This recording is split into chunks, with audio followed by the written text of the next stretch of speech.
అమెరికాలో చిందరవందరగున్న మీ ఇంటికి handyman cleaning plumbing services కోసం కాంటాక్ట్ ఇన్స్టా సర్వీస్. యుఎస్ లో ఎక్కడైనా ఎప్పుడైనా for instant bookings visit instaservice.com.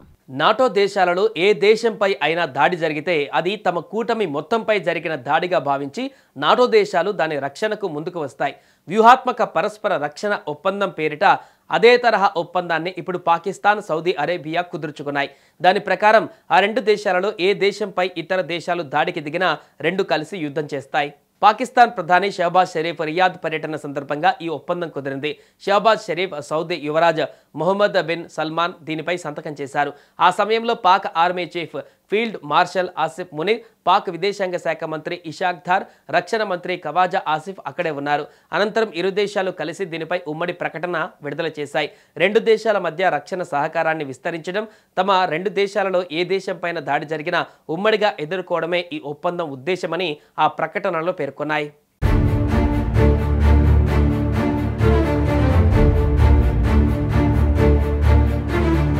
కాగా పాక్, సౌదీ నడుమ ఎన్నో ఏళ్లుగా జరుగుతున్న చర్చల ఫలితమే ఈ ఒప్పందమని సౌదీ అరేబియా తెలిపింది. ఈ ఒప్పందం ఇటీవలి కాలంలో జరిగిన ఎలాంటి ఘర్షణకు ప్రతిస్పందన కాదని తెలిపింది. పాకిస్తాన్, సౌదీ అరేబియా మధ్య దశాబ్దాలుగా చిరకాలంగా కొనసాగుతున్న రక్షణ సహకారాన్ని అధికారికం చేసే ఒప్పందం ఒకటి పరిశీలనలో ఉందన్న విషయం భారత ప్రభుత్వానికి తెలుసని భారత విదేశాంగ శాఖ అధికార ప్రతినిధి రణ్ధీర్ జైస్వాల్ స్పష్టం చేశారు. ఈ ఒప్పందం వల్ల కలిగే వ్యూహాత్మక భద్రతా ప్రభావాలను భారత ప్రభుత్వం సమీక్షిస్తుందని ఆయన పేర్కొన్నారు. కాగా పాకిస్తాన్తో ఈ ఒప్పందం కుదిరినప్పటికీ న్యూఢిల్లీతో తమ సంబంధాలు మరింత బలోపేతమవుతాయని సౌదీ పేర్కొంది.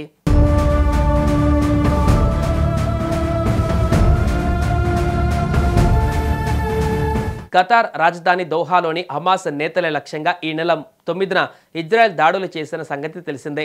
ఈ దాడి నేపథ్యంలో ఆర్గనైజేషన్ ఆఫ్ ఇస్లామిక్ కోఆపరేషన్ సభ్యత్వం ఉన్న దాదాపు 40 దేశాల అధినేతలు సెప్టెంబర్ 17న ఖతార్ నిర్వహించిన అత్యవసర సమావేశానికి హాజరయ్యారు. ఆ భేటీలో ఈజిప్ట్, ఇరాన్, ఇరాక్, పాకిస్తాన్ తదితర దేశాలు అరబ్ నాటో ఏర్పాటుకు ఒత్తిడి చేశాయి. ఆ భేటీ అయిన కొద్ది రోజులకే పాక్, సౌదీ నడుమ ఈ ఒప్పందం కుదరడం గమనార్హం. ఈ ఒప్పందం వల్ల భారత్కు ఎప్పటికైనా ప్రమాదం ఉంటుంది.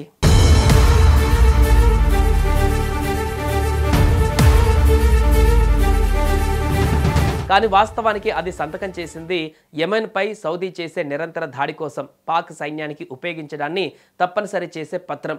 అలాగే సౌదీ అణ్వాయుధ రహిత దేశం కాబట్టి పాకిస్తాన్ తన వద్ద ఉందని భావించే ఏ అణ్వాయుధాలకైనా పరోక్షంగా యాక్సెస్ చేస్తుంది. సౌదీలు తెలివైన వ్యక్తులు. వారు ఉగ్రవాద హౌతీలకు వ్యతిరేకంగా పాక్ సైన్యాన్ని వాడుకుంటుంది. కాసిని చిల్లర పాక్ ఆర్మీ మొహాన, రాజకీయ నాయకుల మొహాన విసిరేస్తుంది.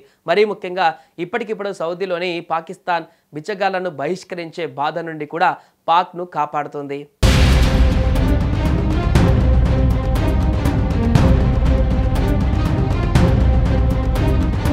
అయితే పాక్ తన కుటిల బుద్ధితో భారత్పై నేరుగా దాడికి పాల్పడకుండా ఉగ్రవాదుల ద్వారా దాడులు చేయిస్తే దానికి ప్రతిగా భారత్ ఆపరేషన్ సింధూర్ తరహా చర్య చేసినప్పుడు పాక్కు మద్దతుగా సౌదీ రంగంలోకి దిగితే తన వద్ద ఉన్న F-15 యుద్ధ విమానాలు, యూరో ఫైటర్ టైఫూన్లను పాకిస్తాన్కు సాయంగా పంపిస్తే ఈ ఒప్పందం వల్ల అలా జరిగే ప్రమాదం ఉంది. అయితే పాక్ దృష్టి భారత్పై ఉండొచ్చు కానీ సౌదీ అసలు లక్ష్యం ఇజ్రాయెల్ అని రక్షణ రంగ విశ్లేషకులు కొందరు అభిప్రాయపడుతున్నారు.